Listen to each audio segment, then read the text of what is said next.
right. Well, James, thank you so much for taking the time to talk with me. You have such a breadth of experience and wisdom that I think is so important to share with your students, with my students, and as many people as we can reach as possible. And to help people who don't know you so well yet get to know you a little bit better, can you talk a little bit about your practice as a Chinese medicine practitioner, as a Tai Chi and Qigong teacher, and just let people know a little bit more about you and the work you do? Oh, sure. I'm in Canada, and I've got a practice, meaning a clinic where I do acupuncture and Chinese medicine, and I've been doing that for, I guess it's been about 20 years.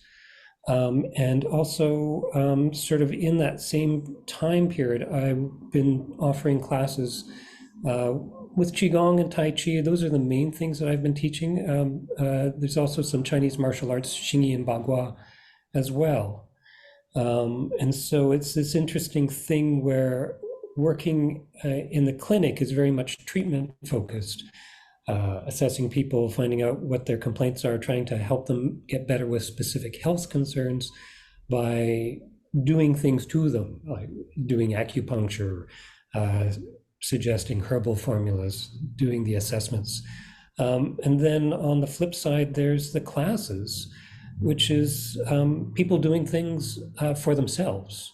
I'll show them some things, I'll ask them questions, I'll let them work through some stuff, and then they go home and they're doing things.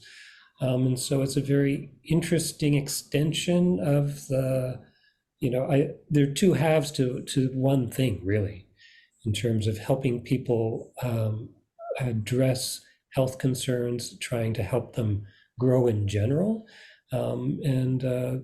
And so, yeah, I guess that's the thing I've been doing for the past, I guess, about 20 years. Wow, that's amazing. What a gift. And with that, having worked with you for a few years now, your skill, your compassion from your experience is just so powerful. So we're really lucky here at Radiant Shanti that you teach with us and for us. It's just a wonderful experience.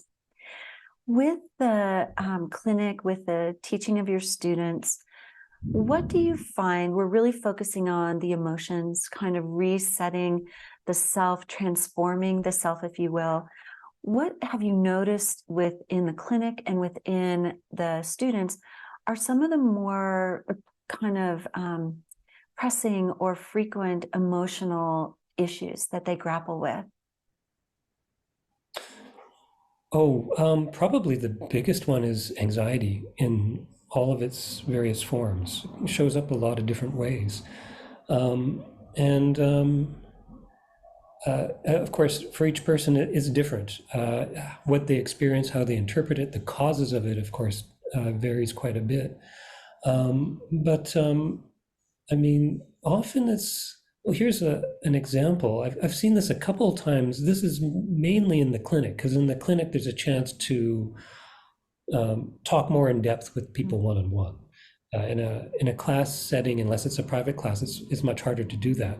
But in a clinic setting, you do get to talk in fairly great detail to people about things. And I've seen it more than a couple of times where I've had patients, they've ended up at the clinic because they've had treatments related to cancer. They're now at a point where they're getting tests that are coming back clear.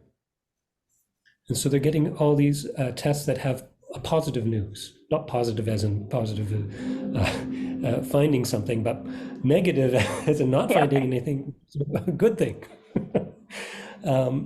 And the curious thing, because I've seen this a couple times, they get one test, it's like, oh, they didn't find anything. That's great. Wait another, usually it's 3 months or so on and so forth. They get to a point where they're extending the length of time between the tests, the assessments for monitoring. So they're getting, the health specialists are getting less and less concerned.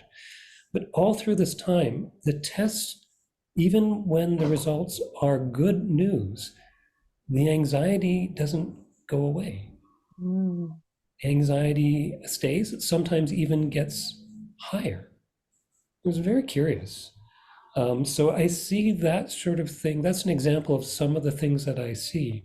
Right. And I think I mean, this is very general, but I think if there was some sort of common thread, it has something to do with the fact that the tests don't quite feel, I'll use the word real. They're Yeah. not based on the person's actual experience, in other words. Okay. And so there's this sort of uncertainty that's unresolved because the things that they look for the assessment is something that feels so divorced from their actual experience that it's hard for them to really assimilate. Right. So, which is it's interesting. It's Yeah. it's it's an interesting and challenging thing. But in a more broad sense, I think it is similar to some of the ideas we were talking about just before we started this interview about Qigong and how it brings us back into our bodies and reconnect ourselves with our day-to-day experience, validating that. And the reassurance that gives us, as it were. And so it's almost as if the anxiety is from a disconnect. I'm having a lived experience. And in the cancer situation, a lived experience where something I trusted, I don't feel like I can trust anymore. Like I trusted my body maybe, but can I trust my body? So that's makes a lot of sense. You'd have that anxiety there. But that's even separate from this remote test, right? That just comes back. And the further the distance between the tests, it's a lot more time to imagine possibly like, oh, something's going to happen because it's been so long. How do you think Qigong helps people through that disconnect, through that lack of trust, through that uncertainty? And maybe talk a little bit more about Qigong, what kind of for people who aren't as familiar with it, just a little bit more. And then how does Qigong help with that? Almost when I was listening to you, I felt like this kind of feeling lost, almost floating feeling of where am I grounded? Where am I secure? And how do I rely on that security? Yeah, in terms of what Qigong is, I usually rely on a very functional, simple, straightforward kind of definition, as in it's a lot like Tai Chi, except simpler. That's usually all I say. It's like you don't have to memorize everything. It's usually much simpler in terms of the length of the moves. It's not as complicated, generally speaking. But it does have that same idea where you're trying to combine movement with intention and slow things down and bring yourself back to the present moment. And so, in terms of that question of what is the role of Qigong and what is Qigong doing, it might be as basic, but as important and fundamental as just bringing us back to where we are in the present moment. Mm. There is an author. His name is Oliver Burkeman. One of his books, he's written a couple. He's talking about meditation, but what he said about meditation was meditation. The point of meditation is simply to meditate. It's the process itself is what you do. There's no point beyond it, meaning that you can get some positive things that are a result of meditating, as in being calmer, more patient, more still, so on and so forth, better sleep. But those aren't actually the point of meditation. Meditation is simply to do that practice. And I think in some ways, Qigong has a big overlap with that same idea. The point of Qigong is to do Qigong, Mm. meaning to be in a moment where all you're focusing on is that particular practice. The end result of doing that is that there are some things that people notice that change and shift for themselves, from small things to larger things. But there's this tricky space where as soon as you say, I'm going to do the Qigong because is going to help my sleep, and by golly, better help my sleep tonight because I really need the sleep. And then suddenly, for some reason, the qigong doesn't work that night. And it's partly because attaching this extra requirement to it starts to move it away from what it really is. And that simple, basic thing, then if we can actually just stay with that, then all sorts of things will come from that. But it really requires us not to try and attach those things to the practice of Qigong. Right, right. And that's super powerful because, so much of the practice, so many different schools, especially I'm thinking of medical Qigong, Liangong, Sherpa Fa, they do have really prescribed benefits, right? Like if you have, something with your lungs, do this. If you have something with that. But what I'm hearing you say is that may all very well be true. However, when you're engaged in the practice of Qigong, that shouldn't be the reason you're doing it. You should be doing it just to do Qigong, just to be in that moment of the flow, of the physical movements of the body. Is that accurate? Yeah, I would agree. I would agree. And it's funny because it sounds very simple, but in practice it ends up being, that's really hard. What makes it hard? I agree with you, absolutely. But what, from your experience, with so much experience, both teaching Tai Chi and Qigong, what does make it so difficult for people to be present? I think it's just we're so quick to put expectations into things. And I think that's part of the challenge, is to do a qigong routine, to do a qigong practice just for the sake of doing the practice, and not have the mind skip ahead to what the end results of this could be.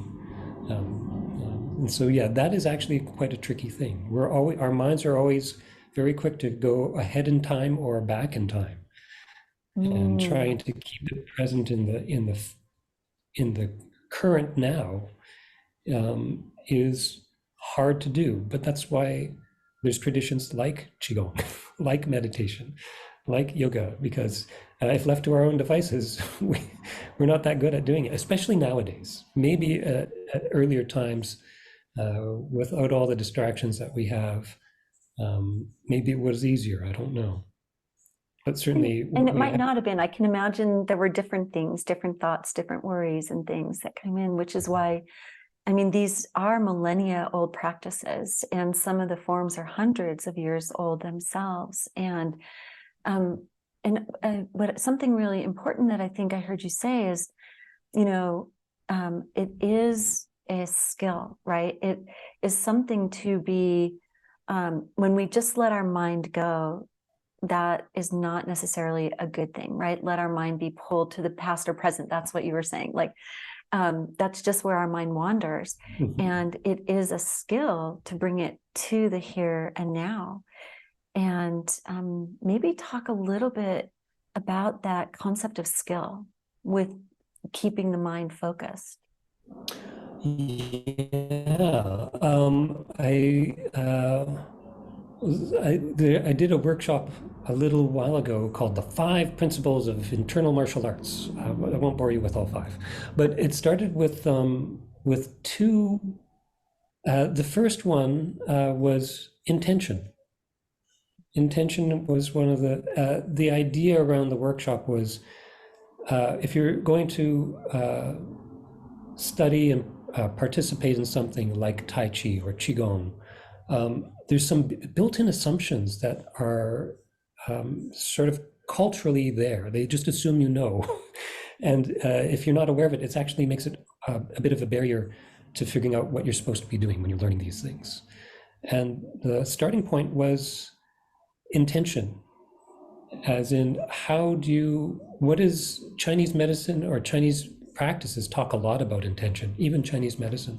Yeah. But what they mean by the word is a little bit different than in English, as in it is that thing of saying, oh, I want to I want to learn this move, right? I want to do this move well. But and it has a little bit to do with also being sensitive to not just your thoughts going out, but the response you get and that coming in. So intention includes a bit of paying attention. So it gets weird with our English language because the words sound very close to each other. Yeah. It has this idea of that when we put our focus to things, it can't be narrowed to the point where we ignore everything else around us. Mm. Right. Mm. It needs to be in context and sensitive to our environment, time of day, how we're feeling in the moment. And it's meant to draw these things in as well. Right. And so intention requires this funny combination of knowing the direction you want to go and going in that direction, but also being sensitive to the whole process that you're engaged in. So I think in terms of asking, well, why is it so hard? Why is it something that doesn't come naturally? And I think it has something to do with that aspect of things, that it needs to have this attention and intention combined. Mm. And the other part in terms of my 5 principles was participation. You have to engage yourself. You can't just, for example, just read a book, say, oh yeah, I think I get it. It's like, yeah, you can understand it in a book, but that just gives you the map. It doesn't give you the being on the landscape. You actually have to do the movement, participate with the breathing, with the moving your arms, with the shift of the weight. And so both the mind and the body, in other words, you want to have them involved. Mm. It's sort of the difference of, you could do Qigong and watch your TV show at the same time. You could probably get some benefit, but not quite the same, right? Or you can take out a book on Qigong and read about the theories and look at the pictures and understand how the movement works. But if you're not doing it yourself, then again, you don't have the experience. I And love that. so it's this gradual process. Yeah, it really is very much a process-oriented thing. And I love that concept of doing and feeling that you mentioned. And one of the aspects you talked about with that was the breath. To actually breathe, to actually move the arms. Can you talk about why this doing, this moving of the body has such great power, and being fully present with that movement, fully present with the breath? How is it transformational? Oh God, yeah, that's a big question. There's a couple different ways to answer it, but here's one that I think is it reflects a lot of what I've been thinking, at least recently. And I was using the phrasing around using the senses. So you are doing a practice, and it requires that you feel the movements. So you're listening to your body, right? You're hearing what your body says in response. You're looking inwards, and so you're sensing, feeling inwards as well. And so, in terms of phrasing it this way, it's this idea that you need to engage the senses. And the senses respond to the movement of the body, the thoughts of the mind, the sensation of even the air around us. And these are the things that then bring us into the present moment.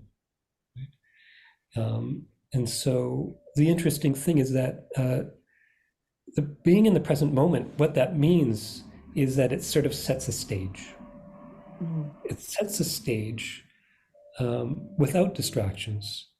And in that space, that's where things can evolve, where things can change. And so, simply to be in the moment is one thing, but the being in the moment then, in and of itself, allows another process to happen, which we've been talking about as sort of this transformation of emotions. It's sort of like if you create a space, then and you're engaging your senses, there's always a response, right? Sometimes it doesn't need to be it can be a very subtle response. Right? Oh, this is interesting. Oh, interesting in what way? How does it engage you? Right? What is the feeling that you have? I have one person, a student of mine, and we were going through a Qigong movement, very simple one. You just bring your hands up, palm face up, and then you turn your palms to face down, you bring your hands down, right? That's, like a classic Qigong movement. That's all there is to it. Her comment was, at one moment anyway, was, oh, this turning over of my wrist is just so incredible, right? And it's like, it is. But you wouldn't notice that if you don't set the stage, slow things down, clear the distractions, and then have a chance to look at it. And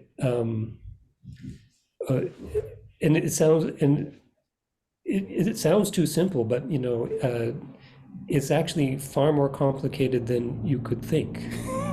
Right. Right. I'll get caught up in a small detail around not Qigong, but Chen style Tai Chi, where they talk about the rotation of the hand. And they say, oh, well, when you turn your hand, we tend to do it one of two ways, even though there are three ways of turning your hand, turning your wrist. You can turn it with the index finger or the middle finger as your point of access. You could do this, right? We don't tend to do that very much. Instead, we have it so that either the thumb is the point where the rotation happens, or it's the pinky finger, and the rotation happens this way. Mm-hmm. And so all of these is just, oh, turn your hand over. And it's like, oh, well, wait, now that I know that there's three ways, which of the three do you want me to do? Oh my gosh, that's I can see that carrying going down a rabbit hole.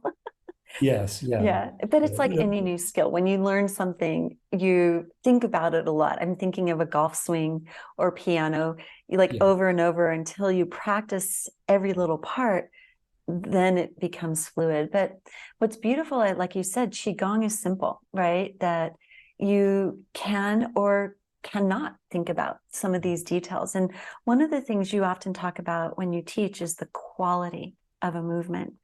And we talk about that a lot with the 5 animal frolics in particular, or 5 animal plays in particular, where the quality of the bear, the quality of the tiger and crane, any of the animals, how does that quality equate to being in the present moment?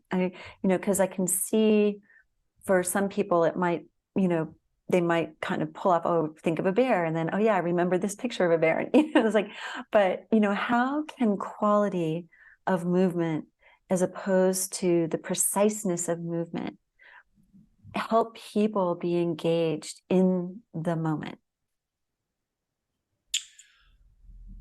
Well, again, I have to think carefully about which rabbit hole I choose to.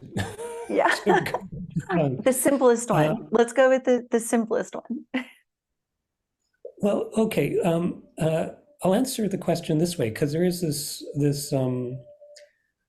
this thought in terms of, when you're doing Qigong, and I was talking about creating this stage or this space, and in that space, there's an opportunity. We've been talking about it in terms of emotions, and how emotions can be, I'll say, changed, transformed. Right. So things that are causing problems can suddenly no longer cause problems, but even help move you forward. but there's a question of, it's like, well, okay, if that's possible and I'm doing Qigong, does that mean there's a move that one of the names for it is punching fist with glaring eyes. You know, this one where you just have your hand clenched and you extend your arm out. Optionally, you stare at your extended fist and uh, you scrunch up your eyes and glare at it. And so it's like, oh, so does this mean that I should get angry when I'm doing the Qigong move? And it's an interesting question, and I can't say definitively. I can just tell you my opinion and my my experience around it. And my experience is actually no. That's you're not trying to elicit particular emotions. What you're wanting to do is actually create I'm calling it a dynamic. Uh, and so you create a certain, again, it's like setting a stage. And, you know, is to go with that analogy for a little bit, see if it works, is that idea. Are you creating a stage which is, you know, it's a maritime play, and so you have nautical stuff going on? Or is it a stage that's set in a castle? Or is it one that's set in an open field? Each one has a different quality, right? It doesn't specify anything too particular, but it shapes what can naturally occur in that space, right? And so coming back to something like the five animals, the Qigong movement, where there's like the rolling quality of the bear postures, that doesn't specify a particular type of emotion, right? But it creates a way of holding the body, a way of moving the body. And again, if we come back to that idea of truly engaging the senses, while we do that, then there's a response that happens. And that's the part that's the interesting part. It's not prescribed. It'll be different for each person, right? It'll be individual. But it gives you some parameters. It gives you something to respond to. And what comes up as that response is the interesting piece, right? The one that has a potential to transform.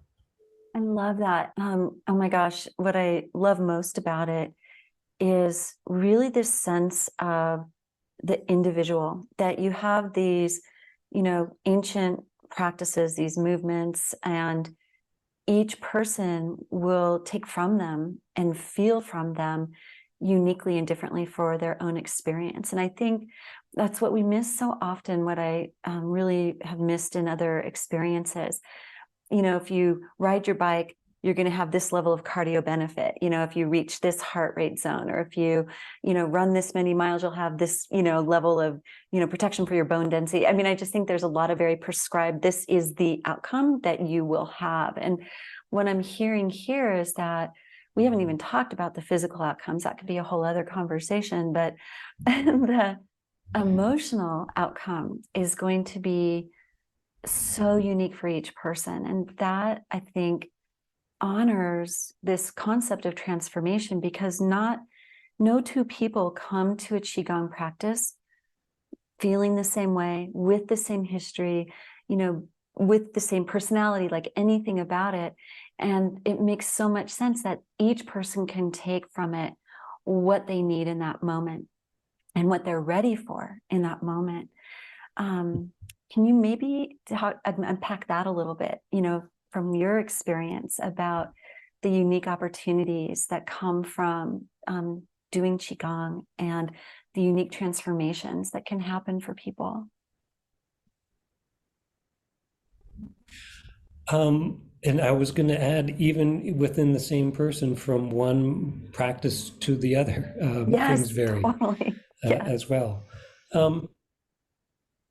Maybe the main thing, though, in relation to that is that I think for most times, it's a very gradual process. It happens only very slowly, almost imperceptibly. one of the things I done quite a lot of is there's a senior center nearby, and so for probably 18 of the 20 years I was teaching at this senior center, and uh, it was only after, oh, I have no idea, I'll say 4 or 5 years of teaching people much older than me, but on a regular basis. And I was, at the time I was, well, about 20 years younger, and more excited about the more dynamic things, the more active things, the more physically demanding things. And it's like, oh, well, yeah, I mean, this teaching the seniors at the senior center, it's okay. Maybe not the most challenging thing, but it's fine. And so I was enjoying it, but I wasn't paying attention to the benefits it could provide, until about, and I don't remember how long it took before I finally clued in. I'm a slow learner. But then I realized, oh, I'm not the same person I was before. And I think the reason is because I was teaching Qigong at the senior center. As in, I was less irritable, I was calmer, I was more patient. And it wasn't through any, it wasn't through anything in particular. It just sort of happened gradually. And on reflection, I think that's the main influence that was the main thing that had an influence on that. And so, again, this comes back to that thing about the point of doing the practice is to do the practice. If you start putting expectations, it might actually slow you down. Yeah, I love that. I love that. And especially in this age of fast pace, like you said, that took you 4 to 5 years, and it took your stepping back to observe and maybe you hadn't been ready to observe prior to that even, that the emotional changes that were happening. And this, And yeah, go ahead. I'm just curious for you if there's been something that you've observed with yourself or with others that's Oh, similar. yeah, no question. When you said that story of being more patient, calmer, I do, it's the 25-day health and happiness reboot. And I've been doing it a couple of times, a couple of years now. And I was in the middle of it when my father had ankle surgery, and our whole family was just called to be in the rehab center. We were on 24-hour, 24/7 cycle to be there for him. And there's some family dynamic stuff that is very tense. It's been very tense for about 45 years. And before, I used to get caught up in the emotional whirlwind that would surround the different people. And I found that I was this eye in the center of the storm. I was so calm. I didn't get pulled any direction. I would maybe get tugged a little way, and then I would be like, oh, no, that's not what we need now. And I'd get tugged this way, and oh, no, that's not what we need now. And so I was able to not get carried away on the wave of emotions, and just serve also to help everyone else stay calm, that my calmness radiated out and brought people in. And completely unexpected. I look back at myself, I'm like, who is this person? Because I was not that way. I was absolutely, let me lead the charge for this anger and aggression and frustration and what's right. And it's like, no, calm is what's right. Giving people the love and the space they need to just do the best they can do. And that would be what I find. And I hear that from my students. I don't know if you hear a similar thing where they're surprised. They're like, wait, who is this person? Who am I right now? And they're very surprised by their reactions. Yeah, that's a great story actually, and it's that interesting thing. It touches on there's this very broad, general comparison, Asian approaches to things and Western approaches to things, and in comparison with just without a lot of examination, it really seems like some of the Asian philosophies and ideas, at first look, at first glance, they seem very passive, right?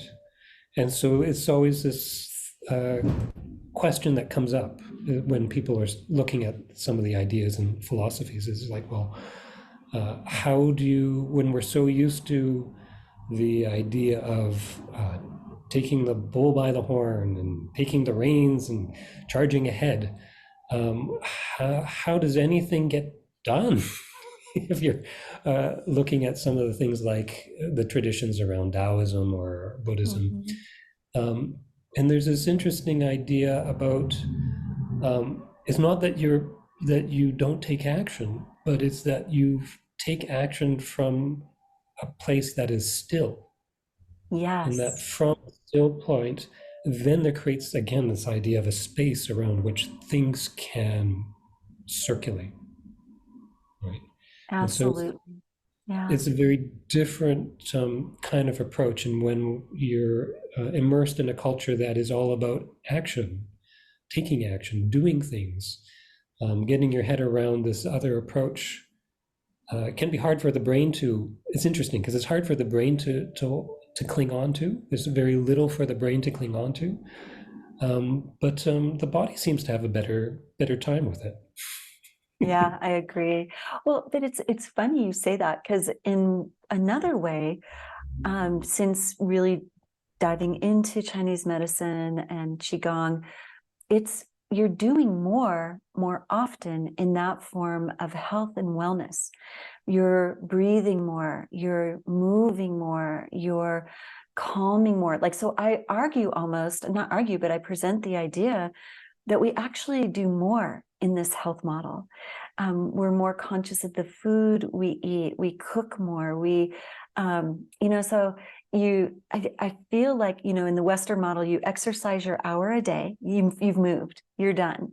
You don't need to do more. And in Qigong, it's like, oh, well, of course you're going to do it morning, afternoon, evening. You're going to take breaks throughout the day. You're, like, get up, rub your eyes. Like, I just remember when I taught at the school, and they had twice a day, the kids would get up and do their eye exercises and massage their eyes. And people on the metro, on the subway, were constantly massaging their ears, massaging their faces, or, different. I never saw just people were taking advantage of moments to care for their bodies. And so, I don't, that has kind of been my cultural experience of it. What has been your experience with that idea of calm, the center, but then setting things in motion from that space when it about more movement, more awareness, more breath, that kind of thing? Oh well. uh, well, I've seen it with my students from time to time, or Mm. quite often, I guess, where there's an interesting.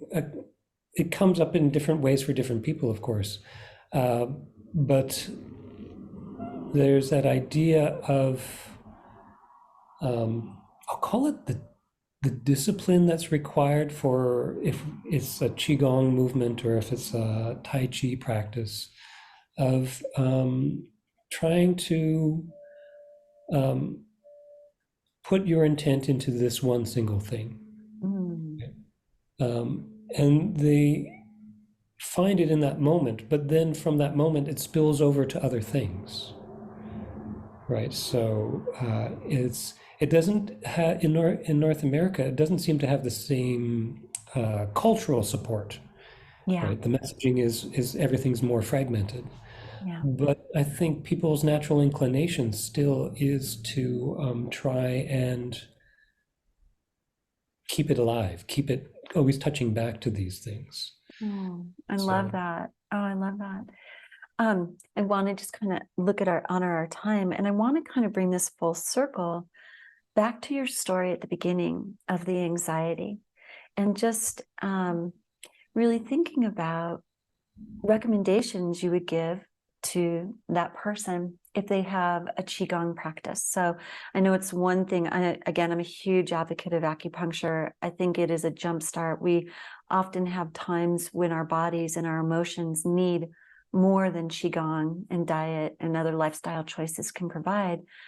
And Qigong can be such a powerful and important supplement for people engaging and using acupuncture. So how can these, what advice might you give? And you can think of a particular individual, because I know the advice isn't the same, across all people, but, using Qigong to transform that anxiety, that floating sense you described at the beginning, how can they use that, this tool of Qigong to make a difference?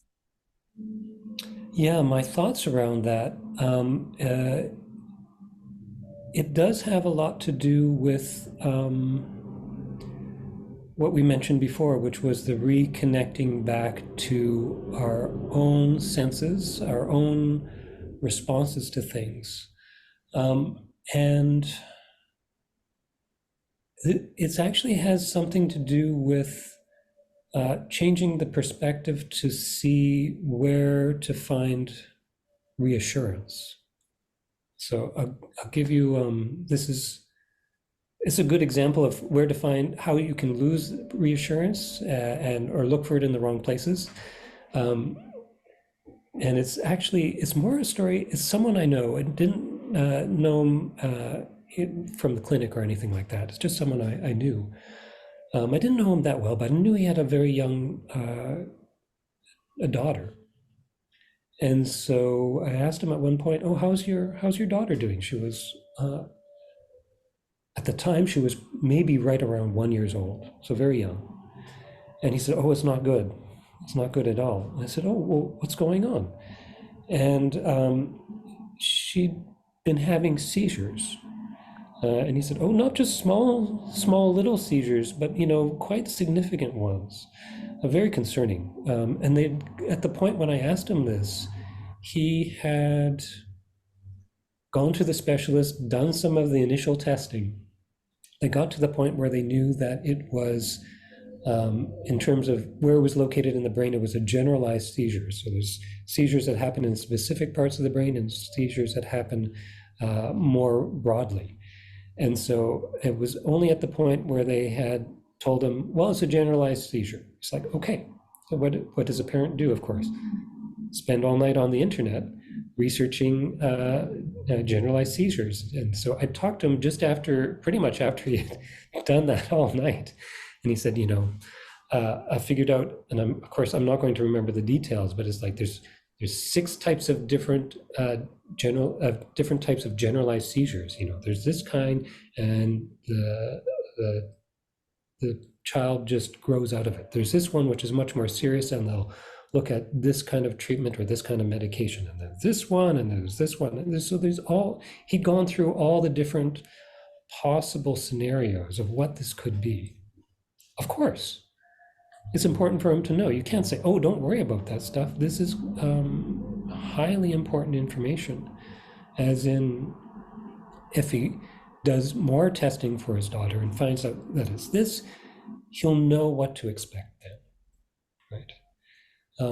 The only thing, however, is what, in addition to looking at this to find out more information, he was also turning to the internet to look for reassurance. And of course, this is the one thing that more information doesn't actually provide us with, right? And far more useful for him or someone in that situation is, in addition to gathering the information, is to look at your wife and your daughter and your extended family and to say, "We don't know what's going on, but we'll figure out a way to get through this." And that's where reassurance comes from. And so, drawing it back to something like Qigong, it is that thing where coming back to the present moment, seeing where things are in the moment, is actually a better place to start from. We're prone to wanting to see things as we would like it to be, or sometimes we're prone to seeing things as we're afraid it might be. Mm. right? Either of those possible, positive scenarios or negative scenarios, uh, without actually starting from where we actually are. And if we don't start from where we actually are, it gets much harder, right? And so just reassurance has something to do with starting, you were talking about grounding, starting from where things are, which can involve things that are good and things that are not so great, right? You can evaluate what are the positives and what are the challenges. But if you spend a bunch of your time not seeing things, then you'll spend more energy that way. Um, there's one extra story. It's sort of related. It's actually not really related at all. But Please share, please. there's a Japanese author, Masanobu Fukuoka. He wrote a couple of books. This is back in the 60s. He was Rodale Press published at least one of his books. It's called The One Straw Revolution. And it was part of the organic movement in North America. This was one of the books that had a sort of influence on that, because he was a fellow, I think he was working at a university in Japan, and then he had this experience which made him drop everything and go back to his family's farm and try and work out what he had experienced on his family's farm. And he ended up publishing this book called Do Nothing Gardening. So, which is a book really about Taoism and this whole approach of, because we were talking about how do you affect change when it's not about doing. Mm-hmm. And so he went to his family farm. He saw what the farm practices were, and he realized there was all these things that you were doing that once you do them, required you to do more work, and then more work and more work. And he's like, well, why are we running around doing all this extra stuff? It's because we started with one thing, and then that led to the next, to the next, to the next. And now we're crazy busy trying to control nature and have it do the things that we want. And it's like, well, what if we instead just followed nature's lead and did things in response, in conversation with what's going on around us?